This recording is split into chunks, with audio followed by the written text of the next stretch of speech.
Hi friends, welcome back to our channel. This is lifestyle by Priya. இந்த வீடியோவில் நம்ம என்ன பார்க்க போகிறோன்னா, எப்போவுமே காசு நம்ம கையில் இருந்துகிட்டே இருக்கணும் அப்படின்னா நம்ம எந்த மாதிரி டிப்பை ஃபாலோ பண்ணணும் அப்படிங்கிறத ஒரு 4 சிம்பிளான ஈஸியான டிப்ஸை ஷேர் பண்ணியிருக்கேன். கண்டிப்பாக இது உங்களுக்கு யூஸ்ஃபுல்லாக இருக்குன்னு நினைக்கிறேன். எப்போவுமே நம்ம கையில் காசு இருக்கவே மாட்டேங்குது, நம்ம கையில் காசே தங்க மாட்டேங்குது அப்படின்னு நினைக்கிறவங்க கூட நான் சொல்கிற இந்த 4 விஷயத்தையும் ஃபாலோ பண்ணுங்கள். கண்டிப்பாக உங்கள் கையிலையும் அமௌண்ட் இருக்கும். இப்போ அந்த 4 விஷயம் என்னென்னா, ஃபஸ்ட்டு விஷயம் பட்ஜெட். நம்ம கையில் மாத சம்பளம் வந்த உடனே நம்ம பட்ஜெட் போட தான் ஸ்டார்ட் பண்ணணும். பட்ஜெட் போட்டு ஒவ்வொரு விஷயம் பண்ணும்போது நம்மளுக்கு எந்த விஷயம் தேவை இருக்குது தேவையில்லை அப்படிங்கிறத தெளிவாக தெரிஞ்சிடும். பெரிய பெரிய கம்பெனியில் கூட இப்போ வரைக்கும் பட்ஜெட் பிளானிங் யூஸ் பண்ணிட்டு தான் இருக்காங்க. அப்போது மாத சம்பளம் வாங்குகிற நம்ம பட்ஜெட் போட்டு பிளான் பண்ணி ஒவ்வொரு விஷயம் செய்கிறது எந்த தப்புமே கிடையாது. சம்பளம் வந்தோடனே ஃபஸ்ட்டு பட்ஜெட் போட்டுக்கணும். நம்மளுக்கு என்ன தேவை இருக்குது எது தேவையில்லை அப்படிங்கிறத அந்த பட்ஜெட்டில் தெளிவாக தெரிஞ்சிடும். கண்டிப்பாக பட்ஜெட் போட்டு நம்ம செலவு பண்ணும்போது ஒரு அமௌண்ட் கையில் நம்மளுக்கு இருக்கும். தேவையில்லாத விஷயத்தை எப்போவுமே நம்ம அந்த பட்ஜெட்டில் கொண்டு வர மாட்டோம்.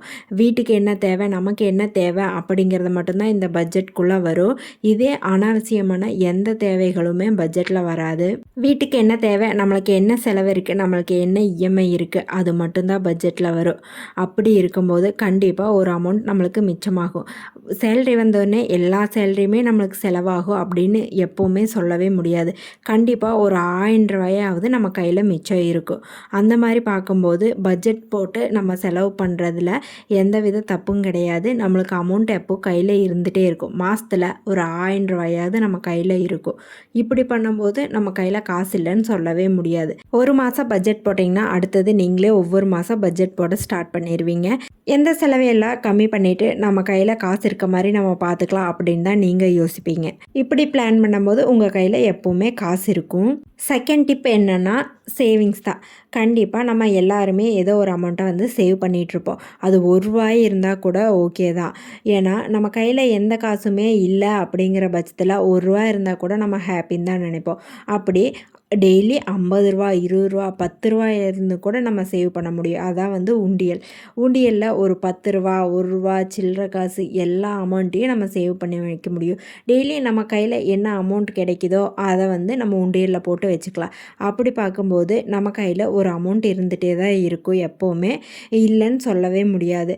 உண்டியல் சேவிங்ஸ் எப்போவுமே பெட்டர்னு தான் நான் சொல்லுவேன். ஒரு ஆத்திர அவசரத்துக்கு கூட நம்ம வீட்டில் அமௌண்ட்டே இல்லை, எமர்ஜென்சி செலவுக்கு கூட இந்த உண்டியல் சேமிப்பு கண்டிப்பாக யூஸ்ஃபுல்லாக இருக்கும். இல்லைனா போஸ்ட் ஆஃபீஸில் சேவ் பண்ணி வைக்கிறது, சீட்டு, டெபாசிட் இந்த மாதிரியெல்லாம் பண்ணி வைக்கும்போது நம்மக்கிட்ட கையில் காசு இல்லை, ஆனால் நம்மக்கிட்ட காசு இருக்குது அப்படிங்கிற ஒரு தைரியம் இருக்கும்.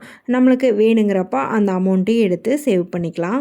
அடுத்த டிப் நம்ம தேவையில்லாத செலவு பண்ணுறது தான். தேவையில்லாத செலவுகளை நம்ம கம்மி பண்ணாலே நம்மக்கிட்ட அமௌண்ட் எப்போவுமே இருந்துகிட்டே தான் இருக்கும். மாதத்தில் ஒரு நாள் அவுட்டிங் போகிறது, வெளியே போய் சாப்பிட்றது, அதுக்கப்புறம் படம் பார்க்கறது, இது எல்லாமே தேவையில்லாத செலவுகள்னு தான் சொல்லுவேன். தேட்டரில் போய் படம் பார்க்கறது அது ஒரு 2 மாதத்துலேயே டிவியில் வீட்டிலையே போட ஆரம்பிச்சிருவாங்க. அதை வீட்டிலேருந்து பார்த்தா நம்மளுக்கு அந்த படத்துக்கு போகிற காசு மிச்சம்தான். அது ₹100 இருந்தாலும் சரி, ₹500 இருந்தாலும் சரி, எவ்வளோவா இருந்தாலும் அது காசு தான். அந்த ₹500 நம்மக்கிட்டேயே வச்சுட்டா நம்மக்கிட்ட ஒரு அமௌண்ட் இருக்க மாதிரி இருக்கும்ல. இந்த மாதிரி தேவையில்லாத செலவுகளை எல்லாம் கம்மி பண்ணிட்டா நம்ம கையில் எப்போவுமே காசு இருந்துட்டு தான் இருக்கும்.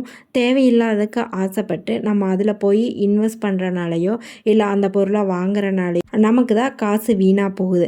அதுக்கு பேசாமல் நம்ம கையில் இருந்திருந்தால் கூட நம்மளுக்கு ஒரு சேவிங்ஸ்க்கு ஹெல்ப்ஃபுல்லாக இருக்கும். அதனால எப்போவுமே வீண் செலவுகளை நம்ம கம்மி பண்ணியே தான் ஆகணும். அப்படி இருந்தால் மட்டுமே தான் நம்ம கையில் எப்போவுமே காசு தங்கும். அடுத்தது 4வதாக லாஸ்ட் டிப் தான். அமௌண்ட் நம்ம கையில் இருக்குது, நம்ம ஏதாவது திடீர்னு செலவு பண்ணிடுவோம் அப்படிங்கிறம்போது இன்வெஸ்ட்மெண்ட் தான். இந்த 4வது டிப் பார்த்திங்கன்னா இன்வெஸ்ட்மெண்ட் தான். கையில் காசு இருந்துகிட்டே இருந்தால் ஏதாவது செலவாயிருமே அப்படின்னு நினைக்கிறவங்க எதுலையாவது கொண்டு போய் இன்வெஸ்ட் பண்ணணும். எதுலையாவதுனா நமக்கு பயனுள்ளதாக இருக்கிறதுல கொண்டு போய் இன்வெஸ்ட் பண்ணணும்.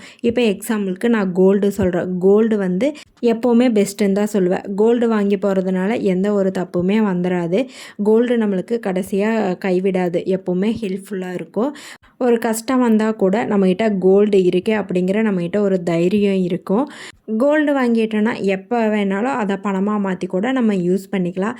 அதனால இந்த மாதிரி கோல்டு, சில்வர் இதில் கொண்டு போய் அமௌண்ட்டை இன்வெஸ்ட் பண்ணிறணும். மத்த எந்த இதுலயும் நல்லா யோசிக்காம, இல்ல விசாரிக்காம கொண்டு போய் அமௌண்ட்ட இன்வெஸ்ட் பண்ணிறக்கூடாது. பேங்க் டெபாசிட் இதில கூட அமௌண்ட்ட நம்ம போட்டு வைக்கலாம். அப்படி வைக்கும்போது வந்து நம்மளுக்கு டபுள் கிரெடிட்ன்னு தான் நான் சொல்லுவேன். நம்மக்கிட்ட 1,00,000 இருக்குன்னா, நம்மகிட்ட எப்பவுமே பேங்க்ல நம்ம நேம்ல 1,00,000 இருந்துட்டே தான் இருக்கும். அதுக்கு மாசம் மாசம் இன்ட்ரெஸ்ட் ஒரு ரூ. 900 ரூ. 800 இப்படி பெர்சன்டேஜுக்கு ஏத்த மாரி நம்மளுக்கு இன்ட்ரெஸ்ட்டும் கிடைச்சிட்டே தான் இருக்கும். அப்போ இன்ட்ரெஸ்ட்டு வர அமௌண்ட்டும் நம்மளது தான். பேங்க்ல டெபாசிட் பண்ணியிருக்க 1,00,000ம் நம்மளது தான். இப்படி பார்க்கும்போது நம்மளுக்கு டபுள் கிரெடிட் ஆகும். இந்த மாரி எல்லாம் தான் நம்ம இன்வெஸ்ட் பண்ணணும். இந்த மாரி நம்மளுக்கு எதில கிரெடிட் இருக்கோ அதில எல்லாம் பார்த்து தான் நம்ம அமௌண்ட்ட சேவ் பண்ணி வைக்க முடியும். அதிலிருந்து எப்படி நம்ம டபுள் மடங்கா ஆக்கலாம் அப்படிங்கிறதையும் யோசிக்கணும். இந்த மாரி இந்த 4 விஷயத்தையும் ஃபாலோ பண்ணிட்டு வரும்போது கண்டிப்பா நம்ம கையில எப்பவுமே காசு இருந்துட்டே தான் இருக்கும். நம்ம யாருக்கிட்டயும் போய் காசு இல்லன்னு நிக்க வேண்டிய அவசியமே இருக்காது. நம்ம யாரையும் எதிர்பார்த்து இருக்கணும்னு அவசியம் இருக்காது. எப்படி நம்மனால காச நம்ம கையில எப்பவுமே தங்க வச்சுக்க முடியும் அப்படிங்கிறத மட்டும் நம்ம யோசிச்சு அந்த மாரியெல்லாம் நம்ம சேவிங்ஸ் பண்ணி வச்சுக்கணும். இந்த வீடியோ உங்களுக்கு ரொம்பவே ஹெல்ப்ஃபுல்லா இருக்கும்னு நான் நம்புறேன். உங்களுக்கு வீடியோ பிடிச்சிருந்தா மறக்காம கமெண்ட் பண்ணுங்க. சின்னதா ஒரு லைக் குடுத்துருங்க. இப்போ வரைக்கும் நம்ம சேனலை சப்ஸ்கிரைப் பண்ணாமல் பார்த்துட்டு இருந்தீங்கன்னா சப்ஸ்கிரைப் பண்ணிக்கிங்க. தேங்க்யூ ஃபார் வாட்சிங்.